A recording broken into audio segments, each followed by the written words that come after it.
Komisi Pemilihan Umum KPU sudah siap siaga menggelar pilkada serentak yang untuk kali pertama dalam catatan sejarah Republik Indonesia. Gelombang pertama akan melibatkan 9 provinsi dan 260 kabupaten dan kota.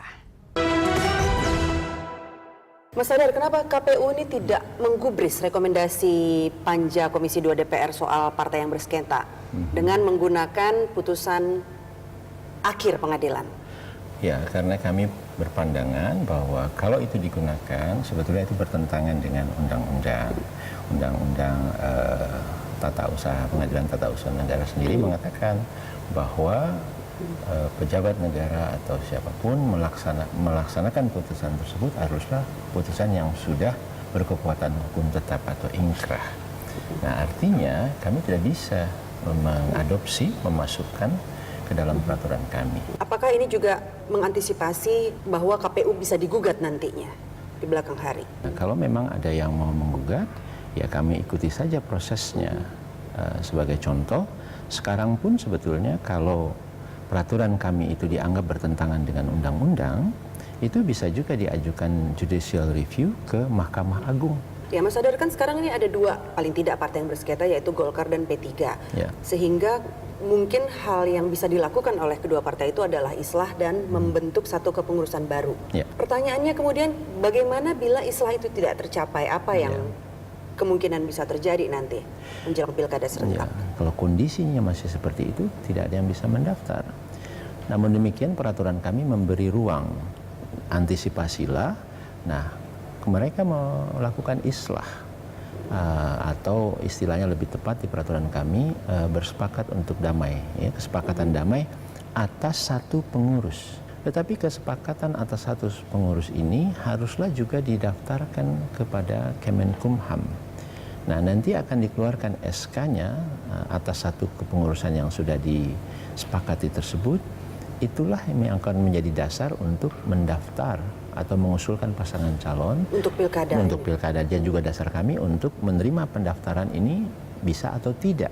Artinya kemungkinan terburuk ada potensi partai-partai yang bersengketa dan tidak mampu melakukan islah, tidak akan ikut pilkada serentak. Atau putusan inkrahnya belum terjadi. Atau putusan inkrah belum terjadi. Bisa saja. Di peraturan KPU sudah tertera partai-partai yang memang berhak mengikuti pemilu, termasuk juga partai-partai yang sekarang sedang bersengketa. Bagaimana kemudian jika partai-partai itu menggugat KPU karena nama partainya sendiri sudah tercantum di peraturan? Saya perlu jelaskan istilah terdaftar di KPU. Sebetulnya sampai hari ini untuk pilkada belum ada yang terdaftar. Tidak juga dibutuhkan terdaftar di KPU partai-partai ini. Partai-partai ini berdasarkan undang-undang terdaftarnya kepengurusannya itu di Kemenkumham. Tapi untuk artinya ini berbeda kasus ini ya, pilkada berbeda. Mengusung pasangan calon, tidak partai politik. Betul, berbeda. Kami juga meyakini bahwa peserta pemilu legislatif punya hak untuk mengusung calon bersama atau sendiri-sendiri.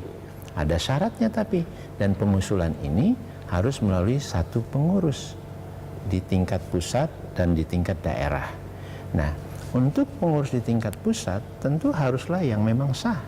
Nah, berdasarkan undang-undang partai politik itu harus didaftar di Kemenkumham. Karena kemudian KPU tidak mengakomodir rekomendasi Panja Komisi 2 DPR soal partai yang bersengketa ini kan ada wacana untuk merevisi undang-undang pilkada. Nah, kalau revisi itu terjadi dalam beberapa waktu ke depan ini, apakah kemudian tahapan-tahapan pilkada nanti akan terganggu? Tergantung kapan selesainya. Nah, kalau memang ini dilakukan, selesai undang-undangnya, perubahannya kemudian diundangkan, itu masih cukup waktu sebelum pendaftaran, kami secara otomatis tanpa diminta-minta gitu, didesak-desak, kami akan rubah peraturan kami. Tetapi kan jangan ini terlalu mepet atau melampaui.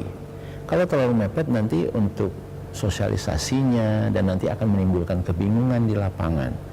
Kalau sudah terlampaui, sudah jelas tidak bisa diberlakukan untuk pilkada sekarang. Karena pendaftaran kurang lebih 2 bulan lagi dari sekarang. Betul, dan itu kalau diunggurkan, misalnya ada wacana pengunduran, saya juga mendengar, itu tidak mungkin lagi karena di undang-undang juga sudah dibuat patokan-patokan.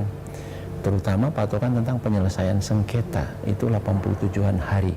Kemudian waktu untuk kami menyiapkan logistik. dua hal ini yang akan membatasi.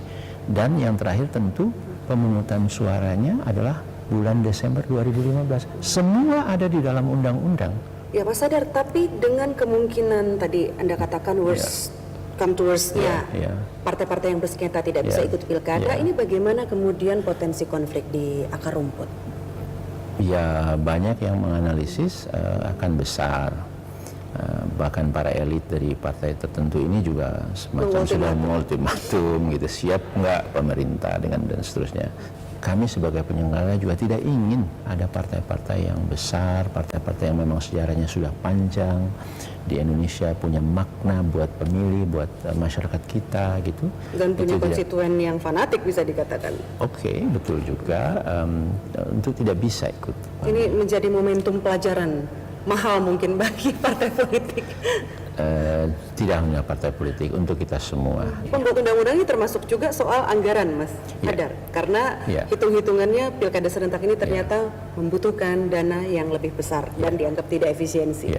Ini bisa Anda kasih komentar? Iya, jadi sebetulnya memang undang-undang pilkada yang baru ini itu mengatur lebih banyak hal-hal yang dibiayai oleh negara. Item-itemnya. Nah, termasuk item-item yang mahal seperti kampanye. Kampanye itu ada 4 hal di kampanye, misalnya materi kampanye, leaflet, flyer, poster, misalnya yang memuat pesan-pesan kampanye utamanya. Kemudian juga baliho, spanduk, umbul-umbul, iklan di media massa yang selama ini digunakan secara efektif dan mahal itu, dan debat publiknya. Itu semua dibiayai. Nah ini membuat akhirnya lebih mahal gitu. Nah itu 7 triliun hitung-hitungan. Hampir 7 triliun kalau semua terakomodir penuh dan diturunkan untuk digunakan. Nah itu semua ada di dalam undang-undang dan kami tidak punya kuasa untuk memutuskan enggak kita potong aja, enggak kita tidak laksanakan selama ini dan seterusnya gitu. Artinya dia mengatakan bahwa yang buat undang-undang siapa dong? Pasti di parlemen sana. Tentu, jadi seharusnya parlemen yang lebih tahu, lebih cepat dan lebih tahu dari kami kenapa biaya ini menjadi lebih tinggi. Mas Hadar, terima kasih telah berbincang dan berbagi informasi. Sama-sama, terima kasih, mudah-mudahan bermanfaat ya. Terima kasih Mas. Ya pemirsa, demikian Hadar Nafis Gumai, Komisioner Komisi Pemilihan Umum, Rika Amro untuk Expose.